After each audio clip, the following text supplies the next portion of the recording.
Good morning students. Retirement of partner में अगर कोई पार्टनर रिटायर हो रहा है तो उसको कितनी अमाउंट पे करनी होगी फर्म को, इसका कैलकुलेशन से रिलेटेड एक क्वेश्चन हम ले रहे हैं। ये है 2023-24 की बुक का क्वेश्चन नंबर 32 और लास्ट ईयर 2022-23 की बुक का ये है क्वेश्चन नंबर 30 CND। इसमें बताया है कि दो पार्टनर हैं CND, उसमें से पार्टनरशिप डीड अलाउ करती है कि कोई भी पार्टनर 6 मंथ्स का नोटिस देकर रिटायर हो सकता है। तो सी ने 31 मार्च को एक नोटिस दे दिया रिटायरमेंट का अपने, 30 सितंबर को 6 महीने बाद वो रिटायर हो जाएगा। अब जो पार्टनर रिटायर होगा उसको क्या क्या दिया जाएगा, उससे रिलेटेड 3 पॉइंट्स हैं ABC, उन्हें जरा समझ लें, उसके बाद इसकी कैलकुलेशन देख लीजिएगा। सबसे पहले A पॉइंट है, the retiring partner shall be paid. जो भी रिटायरमेंट होगा उसको क्या क्या पे किया जाएगा। फर्स्ट है the amount standing to the credit of his capital account and current account. जो भी उसके कैपिटल अकाउंट या करंट अकाउंट का बैलेंस होगा वो उसको दिया जाएगा, that will be given to the retiring partner. और ये बड़ी सिंपल सी बात है, अगर पार्टनर छोड़ के जा रहा है, अगर कैपिटल अकाउंट में क्रेडिट बैलेंस है या करंट अकाउंट में क्रेडिट बैलेंस है तो पॉजिटिव बैलेंस है, और अगर डेबिट बैलेंस है तो नेगेटिव बैलेंस है। अगर डेबिट बैलेंस होता है तो वो किस साइड आता है, वो आता है एसेट साइड, और अगर क्रेडिट बैलेंस है तो वो आता है लायबिलिटी साइड। ठीक है, तो वो उसको दिया जाएगा, सिंपल सी बात है, बिल्कुल दिया जाएगा। बी पॉइंट है, अब यहां ध्यान से समझिएगा, जब भी पार्टनर रिटायर हो रहा है तो अगर ईयर के बीच में हो रहा है, यानी आपका फाइनेंशियल ईयर होता है 1 अप्रैल टू 31 मार्च, अगर 31 मार्च या 1 अप्रैल को रिटायर ना होकर वो ईयर के बीच में हो रहा है तो उस डे तक का उसको प्रॉफिट का शेयर भी दिया जाता है, क्योंकि फर्म अपना ऑपरेशन कर रही है, वो भी पार्टनर बना हुआ है, और जब वो पार्टनर है तो उसको उस दिन तक का प्रॉफिट का शेयर दिया जाएगा। लेकिन प्रॉब्लम क्या आती है फर्म के लिए, फर्म का प्रॉफिट कैलकुलेट होता है 31 मार्च को ईयर एंड पर, और पार्टनर हो रहा है अगर बीच में रिटायर, तो प्रॉफिट कैलकुलेशन कैसे करें। यहाँ क्वेश्चन में आपको क्लू दिया जाता है, कभी कहा जाएगा कि पिछले ईयर के प्रॉफिट के बेस पर कैलकुलेट कर लें, कभी कहा जाएगा पिछले 3 इयर्स के एवरेज प्रॉफिट के बेस पर कर लें, कभी कहा जाएगा पिछले 5 इयर्स के एवरेज प्रॉफिट के बेस पर कर लें।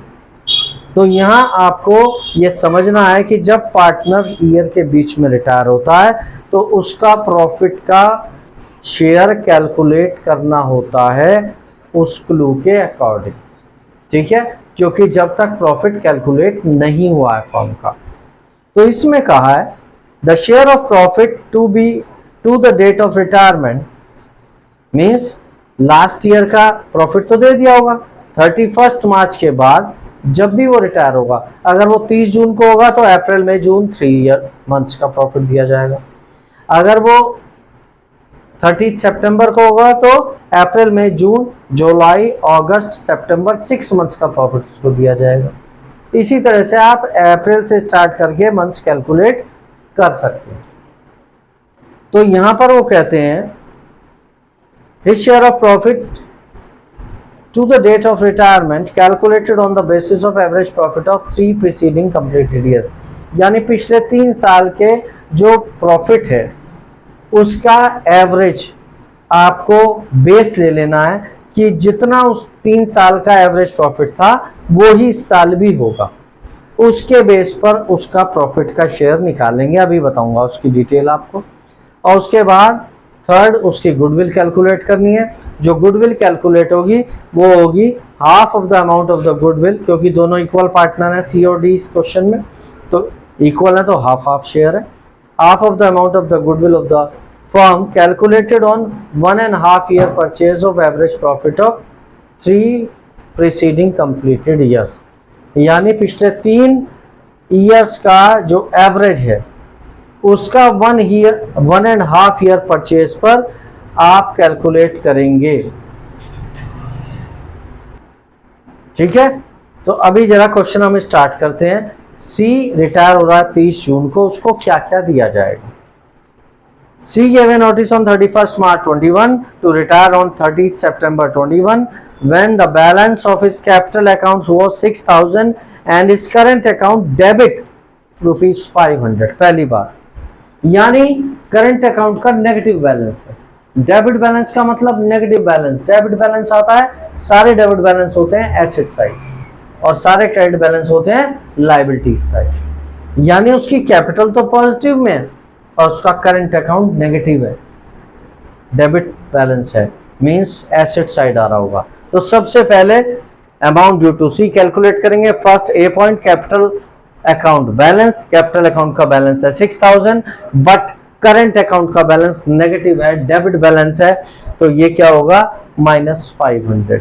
हम यहाँ लिख सकते हैं करंट अकाउंट का, मैं यहाँ मेंशन कर देता हूँ डेबिट बैलेंस है, तो इसीलिए हमने -500 यहाँ पर किया है। उसके बाद उसका शेयर ऑफ प्रॉफिट, यहां तक तो कोई प्रॉब्लम नहीं है। Share of profit, share of profit कहते हैं इस share of profit will be calculated on the basis of average profit of last 3 years. पिछले 3 साल के एवरेज प्रॉफिट का को बेस लेना है। पिछले 3 साल के जो एवरेज प्रॉफिट दिए हुए हैं हमें लास्ट में, वो दिए हुए हैं 2800, 2201 एंड 2021 का दे रखा है 1600, यानी 2800, 2201 और 1600 रुपए 3।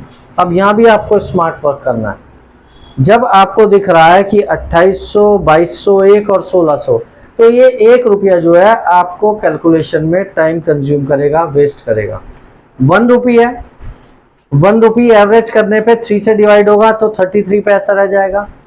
33 पैसा में भी अगर आप उसका शेयर निकालेंगे फिर से 2 से डिवाइड होगा, वो 16 पैसा रह जाएगा। और 16 पैसा में भी 6 महीने का निकालेंगे तो वो 8 पैसा रह जाएगा। तो 8 पैसा राउंड ऑफ में वैसे ही नहीं आएगा, तो आप यहाँ क्या करें, इसको सिर्फ 2200 ले लें, 2201 ना लें। और एक स्मार्ट थिंकिंग करनी है आपको। क्या करनी है, 1600, 2200, 2800, 600 का डिफरेंस है। और जब डिफरेंस सेम होता है ना, तो जो बीच वाला होता है वो ही एवरेज होता है। यहाँ टाइम बचाना है, क्योंकि जो अकाउंट्स का एग्ज़ाम है वो बड़ा लेंदी सब्जेक्ट है, टाइम कंज्यूमिंग एग्ज़ाम होता है। जनरली बच्चों का कैलकुलेशन की वजह से एग्ज़ाम छूटता है कुछ मार्क्स का। तो आपको क्या करना है, जब दिख रहा है 1600, 2200, 2800, तो यहाँ बीच वाला क्या है 2200, वो ही एवरेज होगा, क्योंकि दोनों साइड डिफरेंस सेम है।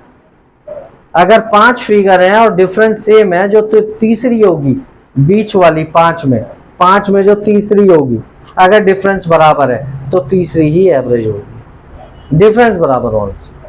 तो यहाँ पर एवरेज आ गया 2200, चाहे आप निकाल के देख सकते हैं। तीनों को ऐड कर दें, 3 से डिवाइड करें, 2200 आए। तो यहाँ पर उसका शेयर ऑफ प्रॉफिट जरा ध्यान दें, सी शेयर ऑफ प्रॉफिट 2200 आ गया एवरेज, ध्यान देना यहाँ पर। उसमें भी 1.5 उसका शेयर, क्योंकि 2200 तो पूरे साल का दोनों पार्टनर्स का प्रॉफिट, आपको उसका शेयर देना है उसे 1.5, उसका शेयर है हाफ शेयर उसका। और उसमें भी ये पूरे साल का प्रॉफिट है और वो रिटायर हो रहा है 30 सितंबर को, तो 6 मंथ्स। इस बात को अच्छे से समझ लें, 2200 एवरेज प्रॉफिट, उसमें उसका शेयर और टाइम पीरियड भी लेना है 6 मंथ, तो उसका शेयर ऑफ प्रॉफिट आ गया 550। इसका बाद share of goodwill 1.5 years purchase of average profit of last 3 years। Average profit पहले ही मैं बता चुका 2200। 1.5 को और क्या लिख सकते हैं 3/2, 2 बन जा 2 और 1 3/2, सबको पता होगा। तो 3/2 गुडविल का फॉर्मूला क्या है, average profit into number of year purchase. Number of year purchase कितना दिया हुआ है 1.5, यानी 3/2, और उसमें उसका शेयर। एक बात ध्यान रखिएगा, गुडविल का शेयर देते वक्त रिटायरिंग पार्टनर या डिजीज पार्टनर जिसकी डेथ हो जाएगी, कभी भी टाइम पीरियड को मेंशन नहीं करना। उसको कैलकुलेट करते वक्त, गुडविल का शेयर उसका निकालते वक्त कभी भी आप टाइम पीरियड यहाँ 6 महीने नहीं चलेगा, प्रॉफिट में चलेगा, गुडविल में नहीं चलेगा। तो यहाँ उसका शेयर ले लिया, तो उसका शेयर ऑफ गुडविल आ गया 1650, 550 इंटू 3 1650। अब हमने सबको ऐड कर दिया, 500 माइनस कर दिया, तो अमाउंट ड्यू टू सी आ गई 7700। That's all.